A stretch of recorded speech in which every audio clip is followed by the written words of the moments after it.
ভারতের অন্তত ৬টি স্থানে তিস্তার পানির প্রবাহ আটকে রাখা হয়েছে। আন্তর্জাতিক নদী আইনের লঙ্ঘন করে নির্মিত ড্যাম ও ব্যারেজের কারণে স্বাভাবিক প্রবাহ হারিয়ে বাংলাদেশ অংশে তিস্তা ক্ষীণ স্রোতে পরিণত হয়েছে। গত ৪০ বছর ধরে দ্বিপাক্ষিক সমঝোতার চেষ্টা করা হলেও এখনও তা সফল হয়নি। আর রাজনৈতিক সিদ্ধান্তের ওপরই নির্ভর করছে আইনি লড়াইয়ের প্রক্রিয়া। হিমালয় থেকে উৎপন্ন হয়ে সিকিম, পশ্চিমবঙ্গ হয়ে বাংলাদেশে এসেছে তিস্তা। এই পথে অন্তত ৬টি স্থানে ড্যাম ও ব্যারেজ বানিয়ে তিস্তার পানি প্রবাহ নিয়ন্ত্রণ করছে ভারত।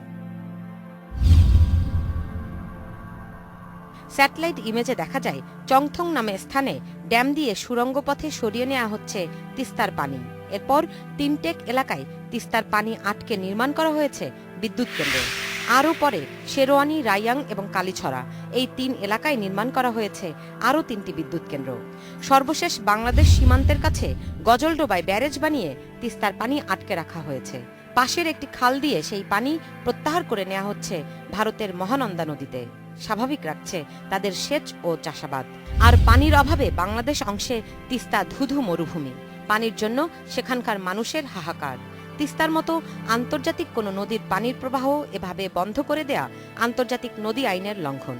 গত প্রায় ৪০ বছর ধরে বাংলাদেশ তিস্তার পানির ন্যায্য হিস্যার দাবি জানিয়ে আসছে।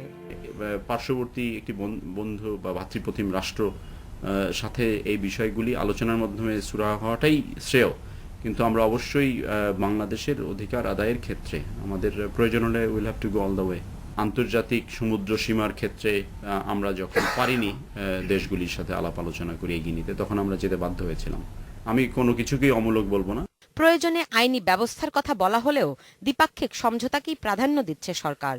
ভারতের পররাষ্ট্রমন্ত্রীর সাথে যখন সাক্ষাৎ হয়েছে, সচিব পর্যায়ে যখন সাক্ষাৎ হয়েছে, তারা সকলেই বলেছেন দে আর ডিটারমাইন্ড তিস্তা এবং ল্যান্ড বাউন্ডারি এগ্রিমেন্টটি সাইন করার ব্যাপারে। শুষ্ক মৌসুমে তিস্তায় গড়ে ৫,৫০০ কিউসেক পানি থাকার কথা, কিন্তু সেখানে আছে ৩০০ থেকে ৫০০ cusec. Sultana Rahman, independent news.